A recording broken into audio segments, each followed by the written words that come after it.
Keep 100% of your claim. G4 Claims. If you've been hurt in a road accident that wasn't your fault, you should really talk to G4 Claims first. Unlike road accident solicitors, we don't charge you for our services, which could see you better off. To keep 100% of your compensation, have a chat with Nicole and the team. You'll be glad you did. Search online for G4 Claims. Keep 100% of your claim. G4 Claims.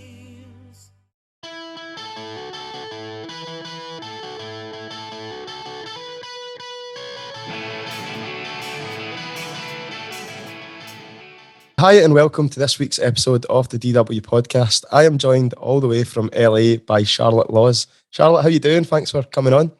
I'm doing fine. Thanks for having me. It's a pleasure to speak to you. So I became aware of yourself and your work very recently after watching a documentary on Netflix, and I'm sure we'll go into that in more detail. But there is so much more to Charlotte Laws than just that documentary on Netflix. So how would you describe yourself? Who are you? For those that are listening to this in Scotland and all across the world, who is Charlotte Laws? Well, I would probably say I'm multi-occupational. I would say that my philosophy is essentially that persistence is the key to success. And what I call other-centrism, or helping others, both humans and animals, is the key to happiness.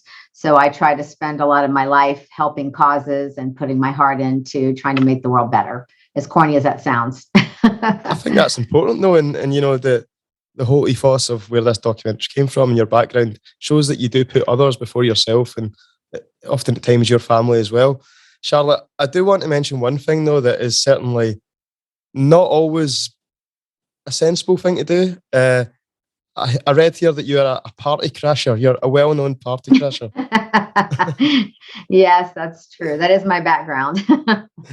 Tell us a bit about that from your early days. Yeah, I kind of started doing it when I was very young, and I grew up in an adoptive family, and it was a very tragic situation. My father was verbally abusive. My mom committed suicide. My brother was killed in a car accident, and I was kind of like the black sheep of the family and of the community. And so I kind of, in order to establish a family, I started reaching out to entertainment people. And to get to entertainment people, you kind of have to crash security a lot of times. And the reason why I chose entertainment is because they seem very open-minded. I saw them on TV and they weren't prejudiced. I grew up in a very racist family in a racist upper class Atlanta snobby community. And so I just was very drawn to these open-minded people who wore flashy clothes, which I loved. And so I just kind of started doing it for fun when I was younger. But as I got older, I realized there were really good purposes that you could use for crashing. You can use it to lobby for legislation. You can get wealthy people and well-known people signed on to causes. You can get celebrity interviews. You can get into for example, into an award show, and you can go from person to person and interview 20 celebrities in one place for like a book you're writing or an article, which is a heck of a lot easier than trying to set it up individually with every publicist. So I just realized that there are a lot of benefits, and that, some of these fundraisers, Joe Biden had a fundraiser that was $500,000 per person.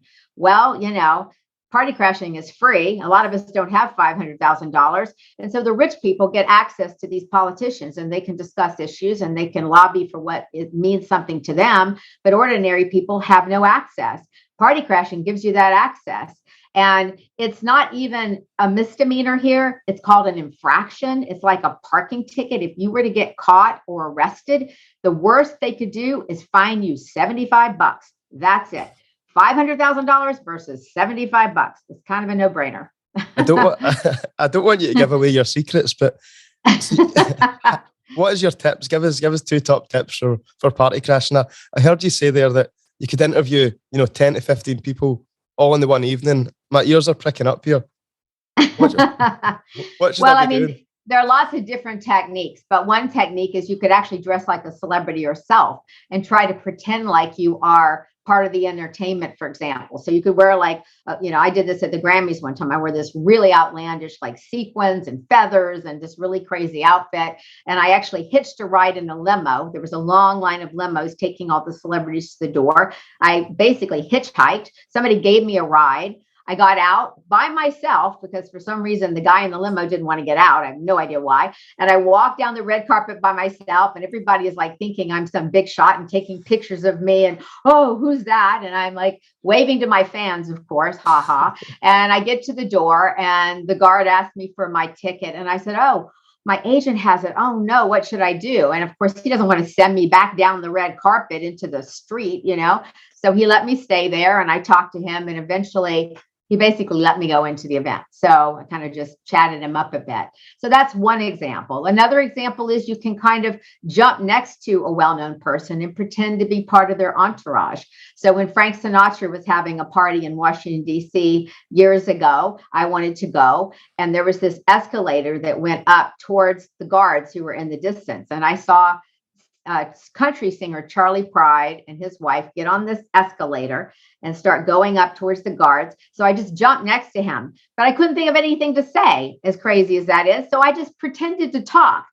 He probably thought I was a loony, but the reason I did that is because the guards in the distance could see us, and I wanted to seem like I was with him. So I was like, laughing and talking, and he's like staring at me like I'm crazy. We get up to the top next to the guards, and the guards are all smiling like, oh, she's with him, right? He gives his name to the lady at the desk. I walk right in with him and his wife. So that's another technique. There are lots and lots of ways to get into these events. This sounds glitz and glamour. I don't know if you've seen it. I recently watched a video online, and it was two guys from Liverpool trying to get into Glastonbury Festival, one of the biggest music festivals in the UK. They just put overalls on and pretended to be security and walked straight in. But exactly. That's another way you can do it. You can pretend to work there. You can show up and say you're applying for a job, and they'll sometimes let you in and go to an office. There's a lot of different techniques. Yeah. Have you ever been caught and chucked out? I've never been, I was caught once there was a private party that Sylvester Stallone and John Travolta were having, and it was at a commercial venue. And the only reason I was caught is because I got in so early. And one thing is you never want to get in too early because you're like a red flag. It's like, what are you doing in here? Nobody's in here yet. So I got kicked out. I waited a little while. I got in again through a different door. And again, it was too early. And I was kicked out the second time.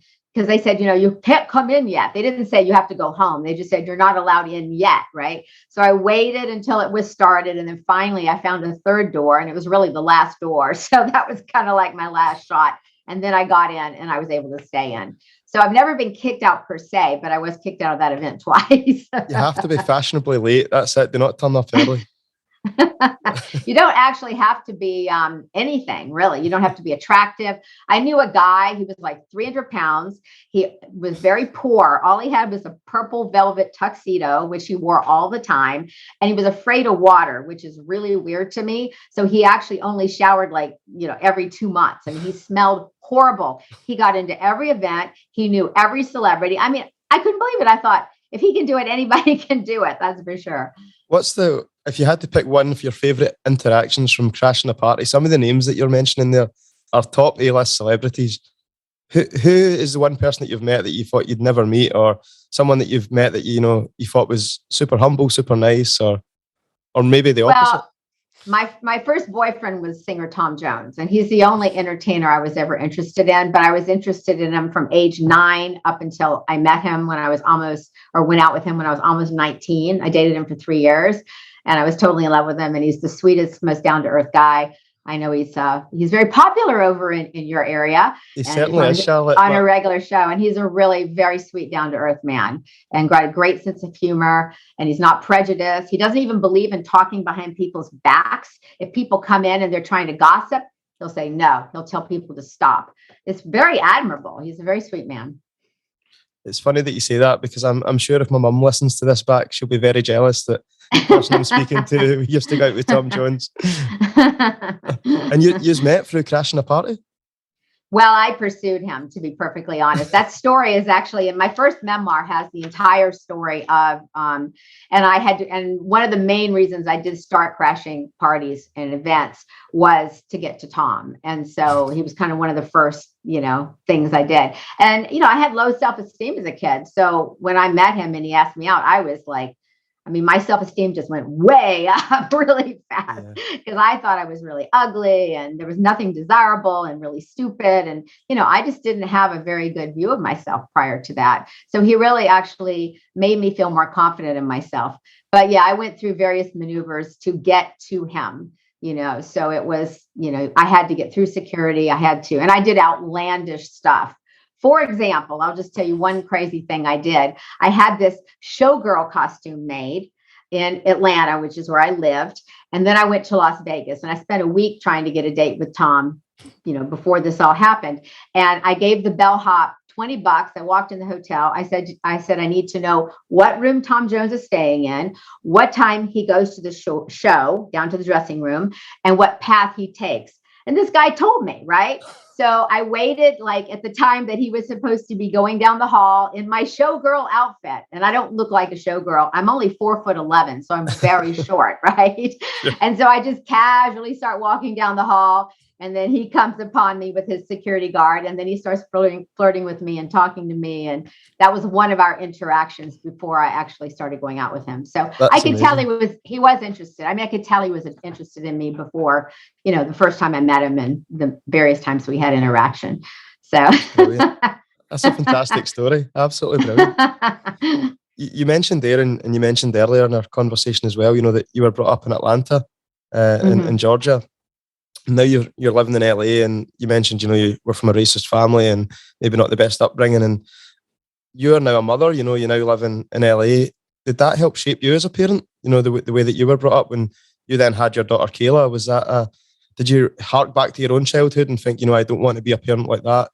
Or well, I was adopted. And so I never really was anything like my family. And I think I did feel very disconnected from them and very disconnected from the elite Atlanta community. I was a debutante. It was a very old money, very snobby, new money people, entertainment people are inferior. That was kind of the view, and I just never subscribed to that. So because I felt very disconnected from that family, and I didn't love my mom or dad, I didn't have really any feelings at all. So I always wanted to meet my birth family, and I tracked them down. I had to use private eye tools. I had to get into PI mode to track them down because the records were closed in Georgia, and they're still closed in that state. So I was able to meet my mom, my dad, my brother, and my sister, who I only met like 5 or 6 years ago. They didn't even know they had a sister. And I'm a lot like my birth family. So I believe very strongly that heredity is much stronger than environment. And even Steven Pinker, who's an expert in this area, says that it's like 70% genetics and only 30% environment. So yeah, I don't know if it really shaped me because I was just nothing like them. And I sort of feel like my personality has been the same since I was young. And even though I had this low self-esteem, I look back on my life when I was writing my memoir, and I was so feisty and I didn't care what other people thought. And it's kind of weird because it didn't mesh with how I felt inside, feeling insecure and yet being like, kind of giving my finger to society and doing what I wanted and not caring what other people thought. And so I was kind of a rebel at a very young age and stayed that way. It's interesting that you say that, because I think you often hear so often that people are victims of their environment or they're product of their environment. But I suppose there's so much to be said about, those bloodlines and the family that you actually come from as well. Oh, yeah. And they've even done studies that say that you make, literally scientific studies show that you make, quote, moral decisions before you're even conscious of them. So in other words, it's really very strongly genetics. Your value system is you're predisposed towards a certain value system based on your genetics. And, they've even done twin studies with twins that were separated, and then they come back and they have like the same belief system and the same habits. And, there are a lot of things. It's not just eye color and hair color. It's like values, religion, all sorts of beliefs. So, yeah, I think it's very powerful.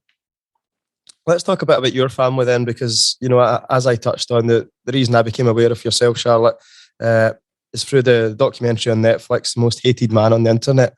For most people watching this in Scotland or elsewhere across the world, I would imagine that that's how they have become aware of yourself as well.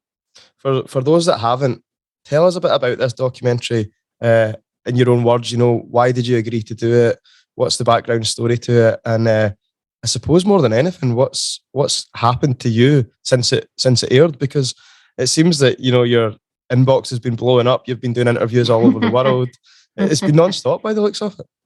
Yeah, it's been really amazing. The sweet messages I'm getting. I mean, I've gotten thousands of emails and messages. I mean, I'm trying to keep up with it. It's very hard. And I'm getting messages from people all over the world, and everything is so positive.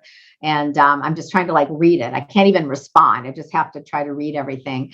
But yeah, it happened. My daughter had taken a topless picture in the mirror along with over 100 clothed pictures. And she never had any intention of sending it to anyone. And her cell phone got full, so she sent it to her email. After that, her email was hacked. And then after that, her topless picture was uploaded to the most notorious revenge porn website, which was called isanyoneup.com, along with her name, her city, and her social media link. And she was just completely devastated. It was, the site was not about pornography. It was about ruining lives. The website owner called it pure evil. He called himself a professional life ruiner. They all used Charles Manson-like language. He was the father. They were the children. People would say, "I will kill for you, father. I will do whatever you ask." And he was always getting his followers to do really horrible things. They make demeaning comments to women. There was a lot of misogyny and, calling people fat pigs and saying, someone call Greenpeace and get her back in the water. There were older people. There were very heavy people. There was a blind paraplegic. At one point, they wanted to post somebody out of a nude person who was a corpse, a dead woman. I mean, it was really, really disgusting. And my daughter was so upset and didn't want anyone to know. And she called me. And that was my introduction to revenge porn. I didn't know anything about it before that. And I knew that picture had to come down immediately because a picture will spread in cyberspace. It's not going to go away if it's a topless picture. And she also found out that one of her friends was posted on the site. And we talked to her friend, and her friend had also been hacked. And so here I was with this one website, and the media is all saying it's revenge porn is about disgruntled exes. But I'm saying, well, I only know 2 people on the site, and they were both hacked. So maybe there's a hacking scheme. So I started my own little survey, and I contacted 40 people from that site who had been posted within a 2-week period that my daughter was posted. And I found out 40% of them had been hacked. And I started compiling this information. In the meantime, I was reaching out to law enforcement. I had already tried to get the website owner to remove her photo, which he refused. I had taken lots of avenues. I'd called his attorney and his publicist and some of his advertisers. I even tried to call his mom. I was doing everything I could to try to get the picture down, and he was refusing. And finally, the FBI came to my house and got them to take the case, luckily, and gave them my 12-inch file of data, including information for hacked victims all over the country. And luckily, they took the case and opened an investigation on it. And that's how it started. And there's so much in that, Charlotte, that, I'd never heard of Hunter Moore before the documentary. I'd never heard of isanyoneup.com. But just to put this into perspective for people that are watching or listening, this website was huge. In the States, it was massive. And the traffic coming through this website meant that the owner of the website was able to profit and make a living through selling ad space, through, that people clicking onto that site. He was specifically profiting out of hacking women's photos, and also, as you said, revenge porn, where ex-boyfriends would upload photos of their previous girlfriends nude. It's outrageous, and it must have taken a lot both out of yourself and your daughter when you first seen this, but you channeled your anger in a positive way. You wanted to make change. Mm-hmm. What I found really interesting about it is Kayla, your daughter, when her photo eventually got taken down, she wanted it to stop there. She said, "Mum, just leave it. I've had enough of it." But you were determined to keep going and make sure that you fought for every other woman that was on there. Mm-hmm. Why was that? Well, I mean, obviously there are all these other people. I mean, I've always been a cause-oriented person since I was a kid. So, I'm certainly not just because my daughter's picture's down, I'm not gonna just desert all these other people and just say, too bad, fend for yourselves. I mean, I'm obviously had to keep fighting for the cause. Plus, I knew that it wasn't even just about getting their pictures down and getting the website down. I was, stunned that there were no anti-revenge porn laws in the United States. So my view was I've got to start working towards legislation as well, after I get this website down. So it was kind of like, multi-tiered mission here. And I knew I had a lot of work to do after my daughter's picture came down. And it was difficult because Hunter Moore had these really rabid followers who came after me. So I got death threats. I got computer viruses. I even had a stalker at my house, which wasn't depicted in the documentary, but we had a stalker here. So, a lot of craziness was happening. I got locks for my gates. We put rods under the beds because we were scared someone could come in. It was, you don't know who these anonymous people are. You don't know if they're ex-cons, if they have guns, if they have anger issues. You have no idea who they are. So it's a little bit scary. You mentioned, Hunter Moore had a Manson-like following, and they called him father. And you almost took the words out of my mouth there. If I was in your position, I would be very worried for my safety. I'd be stressed. And I think for many people, that would put them off pursuing, this case of, I have to keep going. Many people would think, right, the photo's down, I'm out, that's it. Lots of women came forward to you, Charlotte. What happened there? What happened off the back of that? Because how did they find out who you were? How did people know to come forward to you? Why were you the focal point of, this woman is single-handedly going to bring down the most hated man on the internet? Well, I mean, I had to eventually go public. I was trying to hide my identity for a really long time. So the first time that I said anything about the hacking, it was on an anonymous blog. And it was crazy because like 30 minutes after I posted the information, it was hacked and a virus was put on the blog. So I was like, that kind of freaked me out. Eventually I had to go public. I had to be the face of this because the victims didn't want to come forward. It's very hard for these victims to fight for themselves.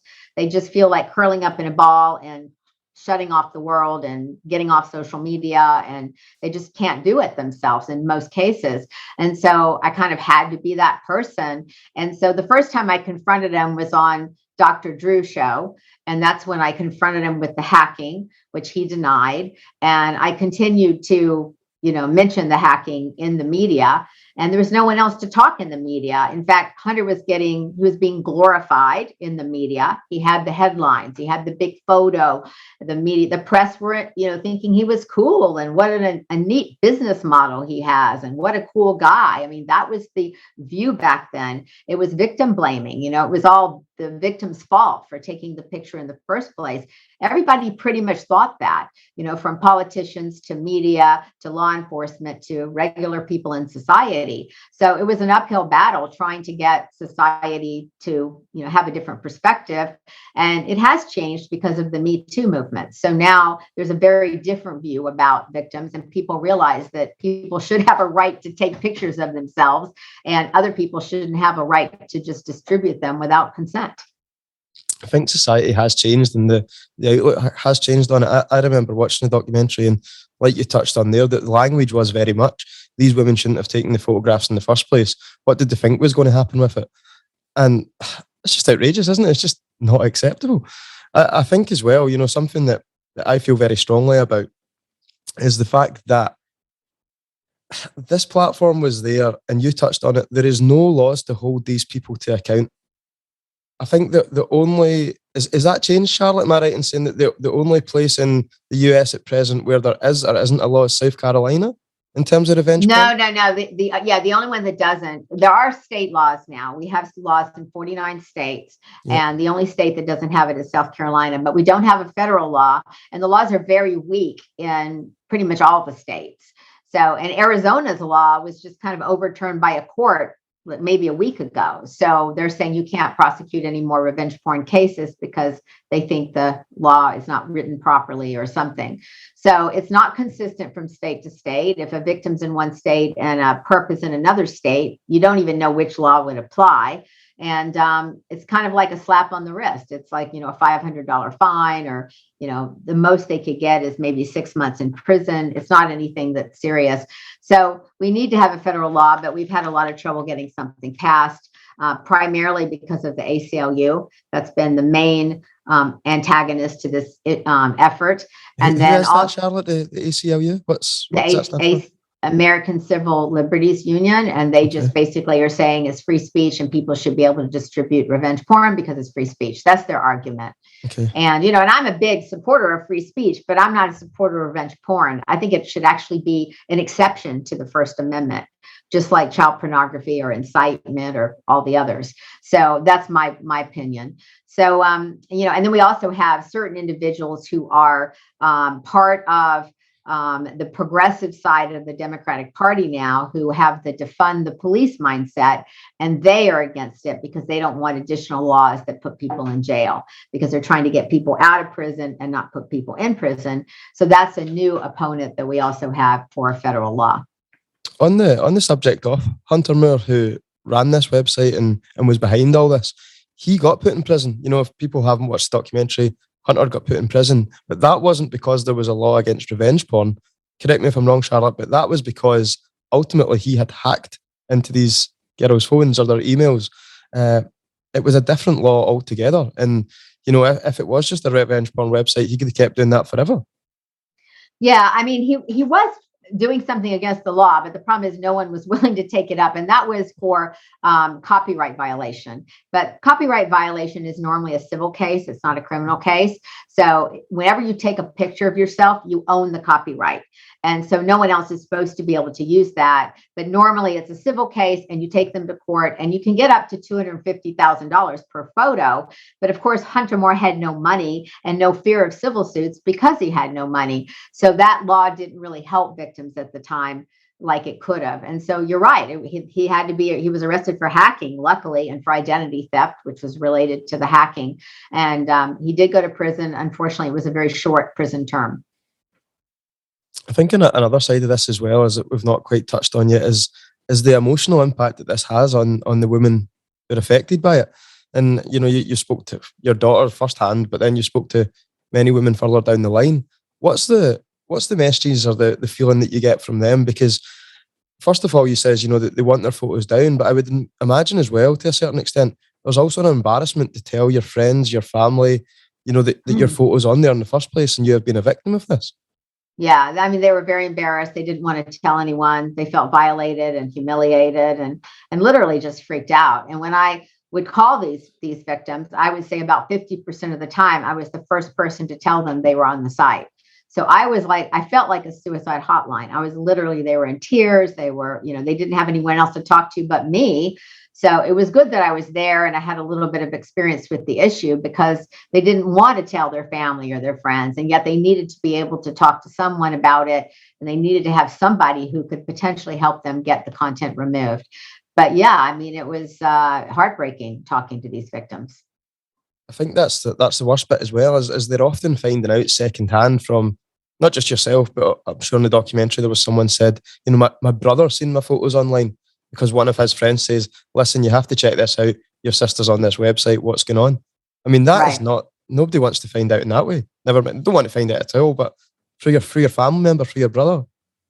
Right. I know. I mean, it's horrific. And, I can just, even though it hasn't happened to me, I mean, it happened to my daughter, but I can really empathize with how these victims feel. And, I just think it's just horrible. And, there are some victims who actually, like, for example, there are two girls who killed themselves over revenge porn. One was named Audrey Pott. The other was Retta Parsons. One was from Northern California. The other was from Canada.